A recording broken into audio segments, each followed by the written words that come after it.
எல்லாரும் பாவம் செய்து ஏகமாய் கெட்டு போனார்கள். கிறிஸ்துவ வெளியே இருந்தா பாவி. அதை ஏத்துக்கிட்டா தானே கிறிஸ்துவுக்குள்ள இருந்தா நீதிமான் ஏத்துக்க முடியும். என்னங்க இது வேணும்னா அதுவும் இருக்கணுங்க. இது ஒரே பேக்கேஜ் தான். கிறிஸ்துவுக்குள் நீதிமான் ஏத்துக்கிறீங்கல்ல, அப்போ கிறிஸ்துவுக்கு வெளியே பாவி. ஏங்க கிறிஸ்துவுக்கு வெளியே பாவியா இருந்ததுனால தான் நம்மளை கிறிஸ்துவுக்குள்ள வச்சாரு. ஏன்னா கிறிஸ்துவுக்கு வெளியே இருந்துக்கிட்டு நீதிமான் ஆகிறதுக்கு வழியே இல்லை. நற்கிரியெல்லாம் செஞ்ச நீதிமான் ஆக முடியாது. அதெல்லாம் நம்ம ஏற்கனவே பார்த்தோம், உங்களுக்கு தெரியும். இப்போ என்ன பண்ணுறோம்? இந்த சத்தியத்தை அப்ளை பண்ணுறோம், வாழ்க்கைக்கு அப்ளை பண்ணணும். சும்மா ஏதோ சத்தியத்தை அறிஞ்சா பத்தாது. பிரசங்கமே பார்த்தீங்கன்னா it's the application of truth to life.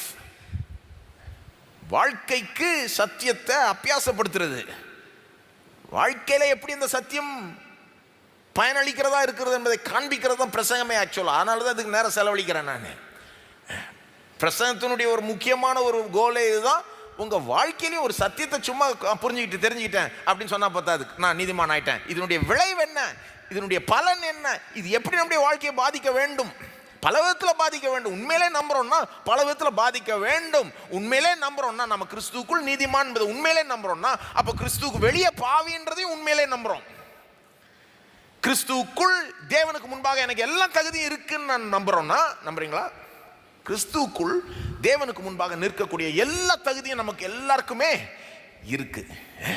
நம்முடைய தகுதினால கிடையாது, நாம் ஏதோ செஞ்சு சாதிச்சதுனால கிடையாது, நம்முடைய பின்னணினால கிடையாது. அது நம்முடைய என்ன சொல்றது, வேற என்னங்க, படிப்பு, பேர், புகழ், ஒரே ஒரு தகுதி தான். கிறிஸ்து தான் நம்முடைய தகுதி. கிறிஸ்துவுக்குள் தேவனுக்கு முன்பாக நிற்கிறதுக்கு எனக்கு எல்லா தகுதியும் இருக்கு. ஏன்னா கிறிஸ்து தான் என்னை தகுதிப்படுத்துறார். கிறிஸ்துவனுடைய நீதி தான் என்ன தகுதிப்படுத்துதுன்றதை ஏத்துக்கிட்டீங்கன்னா அப்போ ஆட்டோமேட்டிக்காக ரிவர்ஸையும் ஏத்துக்கிறீங்க. ரிவர்ஸ் என்னது? கிறிஸ்துவுக்கு வெளியே என்ன இருந்தாலும், என்ன பின்னணி இருந்தாலும், எந்த ஊர்லேருந்து வந்திருந்தாலும், என்ன எண்ணத்தை சேர்ந்திருந்தாலும், என்ன பேக்ரவுண்ட், என்ன படிப்பு, என்ன பேர், என்ன புகழ், என்ன சாதனை, என்ன இருந்தாலும் கிறிஸ்துவுக்கு வெளியே எந்த தகுதியும் இல்லை கடவுளுக்கு முன்பாக நிற்கிறதுக்கு.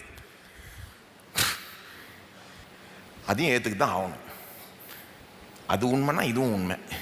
இது உண்மையாக இருந்ததுனால தான் அதை செஞ்சு விட்டார். கிறிஸ்துவுக்குள் வச்சு நம்மளை தகுதிப்படுத்திட்டார்.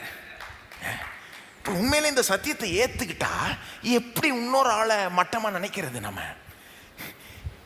ஏன்னா நமக்கு தெரியும் எங்கிருந்து நாம வந்தோன்றது நமக்கு தெரியணும், மறந்துடக்கூடாது, புரிஞ்சுக்கணும். அதை நாம் என்னமோ பெரிய ஒருத்தன் உண்மையில இந்த சத்தியத்தை ஏற்றுக்கிட்டவன் நான் பெரிய பின்னணியிலேருந்து வந்தேன், அதான் போன தடவை சொன்னோம்ல, நம்ம அந்த ஒரு தவறான பெருமை இருக்காது.